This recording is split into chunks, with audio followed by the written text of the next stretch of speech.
آپ صادق بھی ہیں، آپ امین بھی ہیں، آپ سچے ہیں، ساری تعریفیں آپ کے لیے ہیں.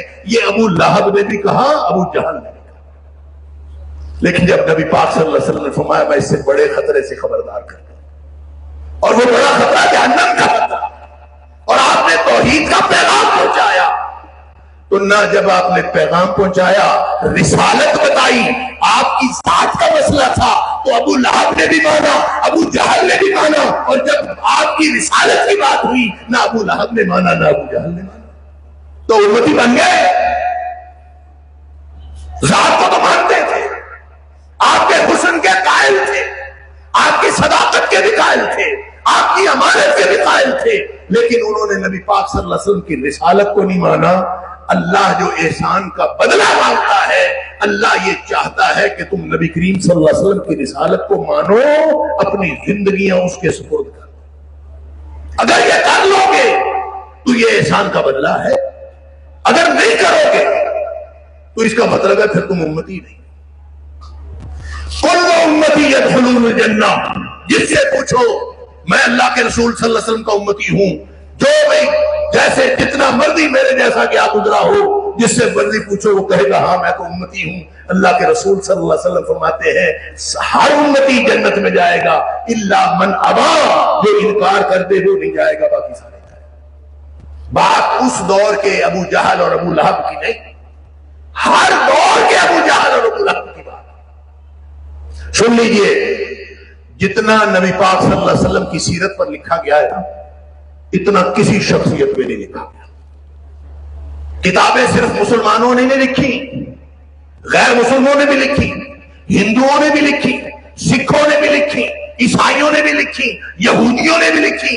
دنیا کا کوئی مذہب ایسا نہیں جس نے نبی پاک صلی اللہ علیہ وسلم کی سیرت پر لکھا. لیکن سوال یہ ہے کہ جب وہ لکھتے ہیں، بلکہ ان میں سے آپ ایک کتاب لے لیجیے، مائیکل ہارٹ کی دی 100، اس نے 100 لوگوں کا تذکرہ کیا کہ تاریخ انسانی میں جو سب سے زیادہ مؤثر شخصیت ہے، ان 100 لوگوں کا نام لکھا تو پہلے نمبر پہ اس نے لکھا حضرت محمد صلی اللہ علیہ وسلم. وہ ہے ہی پہلے نمبر پہ. اس کے اوپر بڑے چیلنجز آئے، ان کو لوگوں نے کہا کہ تم نہ کرو، یہ ایسا نہ کرو. وہ یہودی تھا، اس کو یہودیوں نے بھی روکا، اس کو عیسائیوں نے بھی روکا کہ یہ نہ لکھو. اس نے کہا میں نے جو میرٹ بنایا ہے، میں نے جو خصوصیات لکھی ہیں، میں نے جو معیار بنایا ہے، اس معیار کے اوپر پہلے نمبر پر آتے ہی نبی پاک صلی اللہ علیہ وسلم ہے، میں کیسے روکوں؟ لہذا میں پہلے نمبر پر وہی لکھوں گا. 100 تاریخ کی سب سے زیادہ مؤثر شخصیات پہلے نمبر پر اس نے نبی اکرم صلی اللہ علیہ وسلم کو لکھا. میں یہ سوال کرتا ہوں آپ سے اور اپنے آپ سے، کیا وہ مائیکل ہارٹ نبی پاک صلی اللہ علیہ وسلم کی اتنی تعریف کر کے وہ امتی بن گیا؟ کیوں؟ اس لیے امتی نہیں بنا کہ اس نے نبی پاک صلی اللہ علیہ وسلم کی ذات کو مانا ہے، اس نے آپ کی رسالت کو نہیں مانا. جو ذات کو مانتا ہے رسالت کو نہیں مانتا وہ امتی نہیں ہے. کیرن آرمسٹرانگ کا نام سنا ہوگا آپ نے، ایک عیسائیہ نن ہے، نن تھی بعد میں چھوڑ گئی، بہت ساری کتابیں لکھی، اس نے سیرت پہ 2 کتابیں لکھی. اس خاتون کے بارے میں تو لوگوں کا خیال ہے، ہمارے مسلمانوں کا خیال کہ وہ اسلام کی بڑی مخلصہ ہے، کہ مستشرقین نے جو دور جدید میں اعتراض اٹھائے اسلام پر، ان اعتراضات کا جواب اتنا مسلمانوں نے نہیں دیا جتنا کیرن آرمسٹرانگ نے دیا، لہذا لوگ اس کو اسلام کی مخلصہ کہتے ہیں. اور اس نے سیرت پر 2 کتابیں لکھی. اس نے پہلی کتاب لکھی محمد دا پروفٹ آف اسلام، 96 میں چھپی. پھر اس نے 10 سال بعد ایک اور اس کی کتاب چھپی 2006 میں، محمد دا پروفٹ آف آور ٹائم صلی اللہ علیہ وسلم. آپ اندازہ کیجئے، سیرت پہ کتاب، عقیدت تو ہمیں ہو. جو عیسائیہ نن ہے اس کو نبی کریم صلی اللہ علیہ وسلم سے کیا عقیدت ہے؟ یہ ایک الگ موضوع ہے کہ اس نے کتابیں کیوں لکھی، اس کی وجہ کیا تھی، لیکن اس نے ساری نبی پاک صلی اللہ علیہ وسلم کی تعریف میں لکھی. کیا وہ امتی بن گئی؟ نہیں بنی. اس لیے نہیں بنی کہ وہ نبی کریم صلی اللہ علیہ وسلم کی ذات کی تو قائل ہے، آپ کی رسالت کی قائل نہیں ہے. اللہ فرماتا ہے اذ بعث فیہم رسولا من انفسہم، جب رسول مبعوث ہوئے ہیں یہ احسان ہوا ہے. اس احسان کا بدلہ دو گے تو امتی بن جاؤ گے. لہذا فرمایا کل امتی یدخلون الجنہ، سمجھ لیجیے حدیث، میرا ہر امتی جنتی ہے الا من ابا، سوائے اس کے جس نے یہ انکار کر دیا. کیا انکار کر دیا؟ جنت میں جانے سے انکار کر دیا یا امتی ہونے سے انکار کر دیا؟ اللہ کے رسول بھلا کوئی امتی ہونے سے بھی انکار کرتا ہے؟ من ابا یا رسول اللہ صلی اللہ علیہ وسلم، اللہ کے رسول بھلا جس سے مرضی پوچھو وہ تو امتی ہے. جس سے مرضی پوچھو اس نے تو جنت کی امید لگائے بیٹھا ہے. من یابا یا رسول اللہ صلی اللہ علیہ وسلم، اللہ کے رسول انکار کون کرتا ہے؟ آپ نے سن لو، من اطاعنی فدخل الجنہ، جس نے میری بات مان لی وہ جنت میں چلا گیا. جس نے میری بات نہیں مانی، ومن عصانی، جس نے میری بات نہیں مانی فقد ابا، وہ ایسے ہی ہے جیسے اس نے انکار کر دیا، چاہے امتی ہونے سے انکار کیا چاہے جنتی ہونے سے انکار کیا. بات نبی پاک صلی اللہ علیہ وسلم کی نہیں مانتا، اس ہدایت کو نہیں مانتا. وَإِنْ كَانُوا مِنْ قَبْلُ لَفِي ضَلَالٍ مُبِينٍ، اس سے پہلے کھلی گمراہی تھی، آپ کی رسالت آئی، اس کے بعد ہدایت آئی. اور اگر کوئی شخص نبی پاک صلی اللہ علیہ وسلم کی رسالت کو نہیں مانتا تو اس کا مطلب ہے وہ ہدایت کو نہیں مانتا، وہ گمراہی کو. یہ ہے مسئلہ. اللہ اکبر.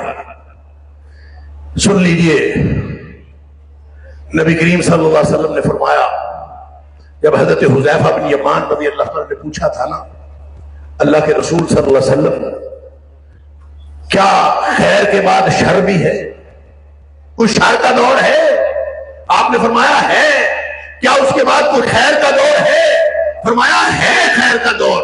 فیہ دخن، خیر کا دور تو ہے لیکن اس میں ایک دھوکہ ہے، ایک دھواں ہے، ایک دھندلکا ہے، ایک پیچیدگی ہے، ایک ابہام ہے، ایک کنفیوژن ہے.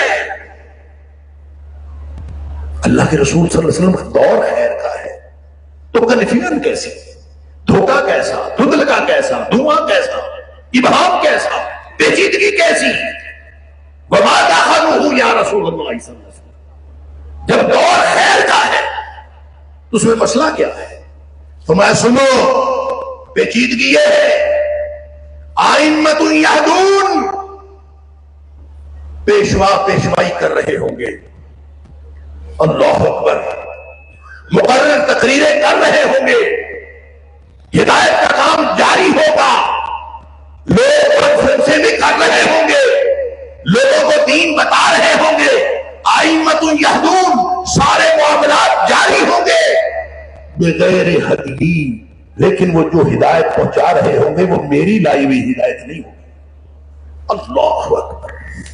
یہ تو اس دور کی بات ہے جو دخن والا خیر ہے. اب مجھے نہیں پتا کہ ہم دخن والے خیر میں ہیں یا اس کے بعد آنے والے شر میں ہیں، کیونکہ نبی پاک صلی اللہ علیہ وسلم نے فرمایا تھا کہ اس کے بعد آنے والا شر کا دور ہے. اس کی تو نشانی یہ ہے کہ دعاتم الی ابواب جہنم، لوگ جہنم کے دروازوں کی طرف بلا رہے ہوں گے. من اجابہ الیہا، جو بھی ان کی دعوت کو قبول کریں گے، ادخلوہ فیہا، ان کو جہنم میں پھینک دیں گے. تو بچے گا کون؟ جو مدینے والے کی ہدایت کو مانے گا، مدینے والے کی ہدایت. اور سن لیجئے، نبی پاک صلی اللہ علیہ وسلم مسلم شریف کی حدیث سے آپ نے فرمایا والذی نفس محمد بیدہ، اس ذات کی قسم جس کے ہاتھ میں محمد کریم صلی اللہ علیہ وسلم کی جان ہے، لا یسمع بی احد من هذه الامہ یہودی ولا نصرانی، جس کے کان میں یہ بات پڑ گئی کہ نبی پاک صلی اللہ علیہ وسلم تشریف لے آئے ہیں، آخری رسول تشریف لے آئے ہیں، جس کے کان میں یہ بات پڑ گئی، اللہ اکبر، چاہے وہ یہودی ہو چاہے وہ عیسائی ہو، کیا مطلب؟ یہودی اور عیسائی بھی نبی کریم صلی اللہ علیہ وسلم کی امت دعوت ہے، امت اجابت تو نہیں ہے۔ امت اجابت تو وہ ہوگا جس نے نبی کریم صلی اللہ علیہ وسلم کی بات مانی ہوگی۔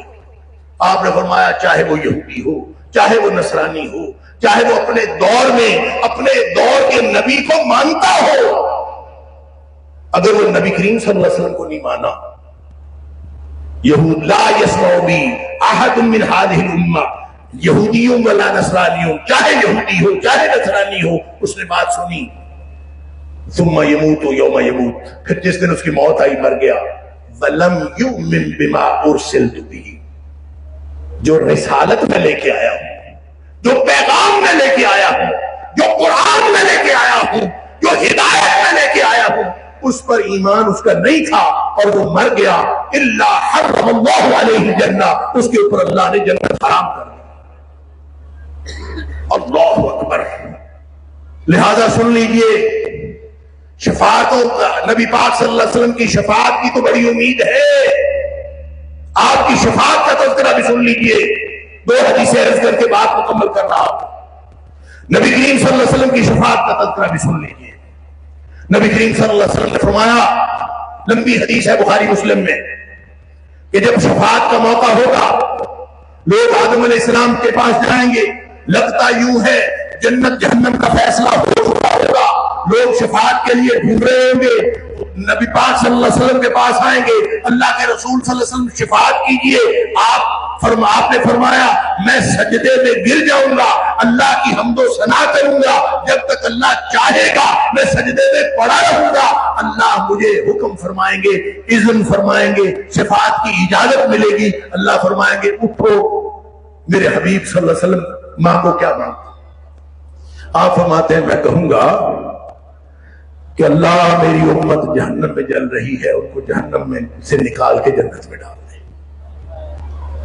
نبی کریم صلی اللہ علیہ وسلم فرماتے ہیں اللہ میرے لیے ایک نشانی مقرر کر دیں گے کہ تو جا اس نشانی کے سارے لوگوں کو جہنم سے نکال کے جنت میں ڈال دے۔ نبی کریم صلی اللہ علیہ وسلم فرماتے ہیں میں جاؤں گا، جا کے اس نشانی کے لوگوں کو جہنم سے نکال کے جنت میں ڈال دوں گا، ابھی بھی میری بہت ساری امت جہنم میں رہ جائے گی، میں دوبارہ آ کے پھر سجدے میں گروں گا، پھر اللہ کی حمد و ثنا کروں گا، پھر دوسری دفعہ پھر اذن ملے گا، میں پھر عرض کروں گا اللہ میری امت جہنم میں جل رہی ہے، نکال کے جنت میں ڈال دے۔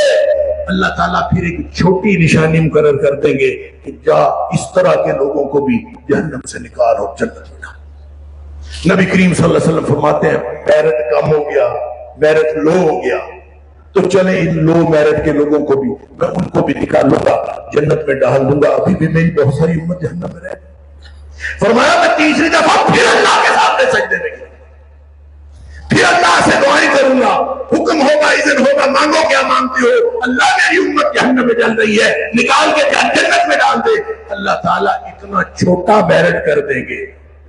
نبی پاک صلی اللہ علیہ وسلم فرماتے ہیں اتنی چھوٹی نشانی اللہ میرے لیے مقرر کریں گے کہ مجھے لگے گا کہ اب تو میں اپنی ساری امت کو نکال دوں گا۔ اللہ اکبر، اتنا لو میرٹ ہو گیا۔ نبی پاک صلی اللہ علیہ وسلم کی شفاعت سے فرمایا میں جاؤں گا اس نشانی کے لوگوں کو بھی جہنم سے نکال کر جنت میں ڈال دوں گا، ابھی بھی بہت سارے لوگ جہنم میں رہ جائیں گے، اور یہ وہ رہ جائیں گے۔ اللہ اکبر۔ فرمایا لا یبقى فی النار الا من قد حبسہ القرآن، اب جہنم میں صرف وہ رہ جائے گا جن کو قرآن روک لے گا کہ یہ میرے مجرم ہے، ان کو آپ کی شفاعت فائدہ نہیں دے سکتی۔ قرآن کے مجرم وہ پھر بھی جہنم میں رہ جائیں گے۔ نبی پاک صلی اللہ علیہ وسلم کی 3 مرتبہ سفارش کے باوجود وہ پھر بھی جہنم میں رہ جائیں گے، اور نبی کریم صلی اللہ علیہ وسلم نے فرمایا جو میری 3 دفعہ شفاعت کے باوجود قرآن کے مجرم ہونے کی وجہ سے جہنم میں رہ گیا، وجب علیہ خلود، اس کے اوپر جہنم کی ہمیشگی واجب ہو گئی، یہ کبھی جہنم سے نہیں نکل سکتا۔ اللہ اکبر۔ نبی پاک صلی اللہ علیہ وسلم کو، آپ کی رسالت کو، آپ کی لائی ہوئی کتاب کو، آپ کی لائی ہوئی ہدایت کو اپنی زندگی میں داخل کرنا یہ احسان کا بدلہ ہے۔ اللہ احسان کا بدلہ مانگتا ہے. اور آخری حدیث سن لیجئے, جگر تھام کے بیٹھیے, مجھ سے تو اس حدیث کا ترجمہ ہی نہیں ہوتا. اللہ اکبر. نبی پاک صلی اللہ علیہ وسلم فرمایا, لا اور میرے امتیوں سن لو, انی فرضتکم علی الحوض, میں تمہارا فرض بن کے حوض کوثر پہ جا رہا ہوں.